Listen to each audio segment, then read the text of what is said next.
Hi everyone, आप सब Hindustan olympiad का एग्ज़ाम देने जा रहे हो। तो उसके लिए सबसे पहले मैं आपको ऑल द बेस्ट विश करना चाहूँगा। एंड आज के इस वीडियो में मैं आपको कुछ इंपॉर्टेंट चीज़ें बताऊँगा जो आपको आपके एग्ज़ाम देने में हेल्प करेगी। ठीक है, तो स्टार्ट करते हैं इस वीडियो को। लेकिन उससे पहले अगर आपने अभी तक हमारे चैनल को सब्सक्राइब नहीं किया है तो डेफिनेटली कर लीजिएगा।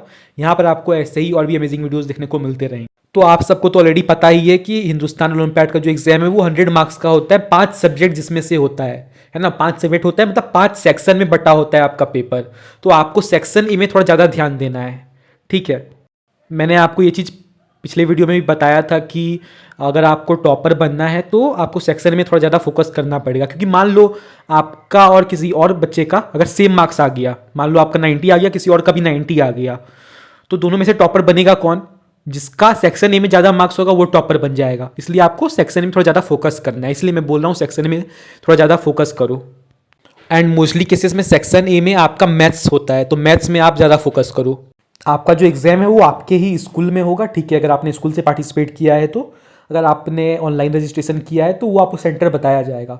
ठीक है, अगर आपने स्कूल से किया है तो आपके स्कूल की क्लास में ही, किसी क्लास में या हॉल में आपका एग्ज़ाम हेल्ड किया जाएगा। ठीक है, वहाँ पे कोई एक्सटर्नल टीचर नहीं आएंगे। आपको इस टाइप का कुछ क्वेश्चन पेपर आपको दे दिया जाएगा।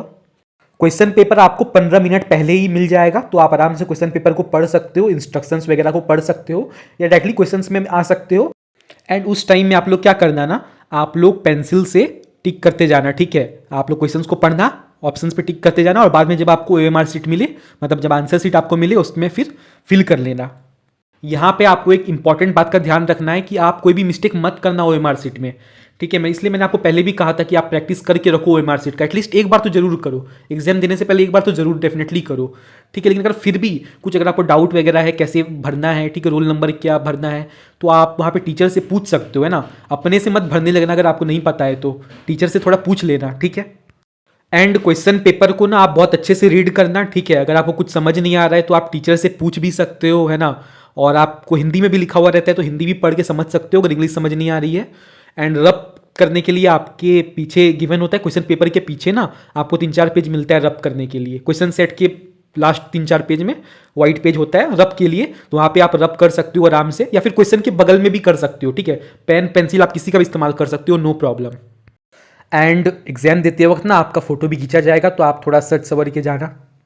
एंड एग्जाम देने के वक्त आप अपना जो भी कंपास बॉक्स है, वाटर बॉटल है, ये सब अपने पास रख सकते हो, नो प्रॉब्लम। इसके लिए कोई भी मना नहीं है कि आप ये सब नहीं ले जा सकते। आप सब कुछ ले जा सकते हो जो जो आपको नीड है जिस चीज़ का।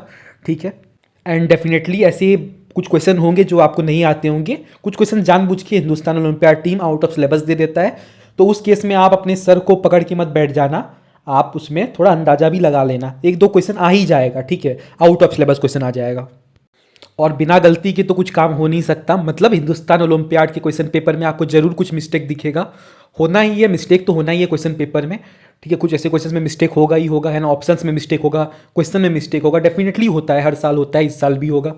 ठीक है, तो इस केस में हिंदुस्तान ओलंपियाड आपको खुद ब खुद मार्क्स दे देगा। ठीक है, तो don't worry for that. And I must say time बहुत कम है। ठीक है, सिर्फ 2 आवर्स आपको मिलता है। 2 आवर्स में आपको 100 क्वेश्चंस करने होते हैं, तो आपको एकदम भी टाइम वेस्ट नहीं करना है, ज़रा सा भी टाइम वेस्ट नहीं करना है, इधर उधर कुछ भी नहीं करना है। आपको बस लिखने में ध्यान देना है, लिखने में फोकस करना है। एंड ये एग्ज़ाम बिल्कुल भी स्ट्रिक्ट नहीं होता जैसे आपका स्कूल एग्ज़ाम होता है। ठीक है, as compare to school exam ये बिल्कुल भी स्ट्रिक्ट नहीं होता। ठीक है, तो आप लोग आराम से थोड़ा टीचर से भी हेल्प लेके लिख सकते हो, है ना। गलत ऑप्शन मत भरना। ठीक है, जो आता है वही लिखना और सही भी लिखना। ठीक है, टीचर से भी पूछ सकते हो, अपने फ्रेंड से भी हेल्प ले सकते हो, नो प्रॉब्लम फॉर दैट। ठीक है, एक्चुअली आपके ही क्लास के बहुत सारे बच्चे आपके आसपास बैठे होंगे। ठीक है, मतलब एकदम फ्रेंडली माहौल होगा, मतलब ऐसा आपको लगेगा नहीं कि आप एग्जाम देने बैठे हो। ठीक है, ऐसा होता है ना।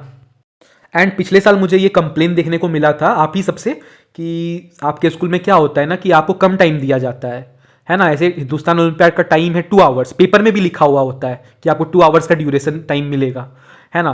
तो अगर ऐसा किसी के साथ होता है तो भाई आप लड़ जाना, है ना। मतलब लड़ मत जाना, मतलब समझाना टीचर को, है ना। ठीक है, 2 आवर्स वहाँ पे लिखा हुआ है तो हमको 2 आवर्स चाहिए। ठीक है, दैट्स इट, है ना। 2 आवर्स आप एकदम लेना। ठीक है, थोड़ा जिद करके ले लेना लेकिन लेना।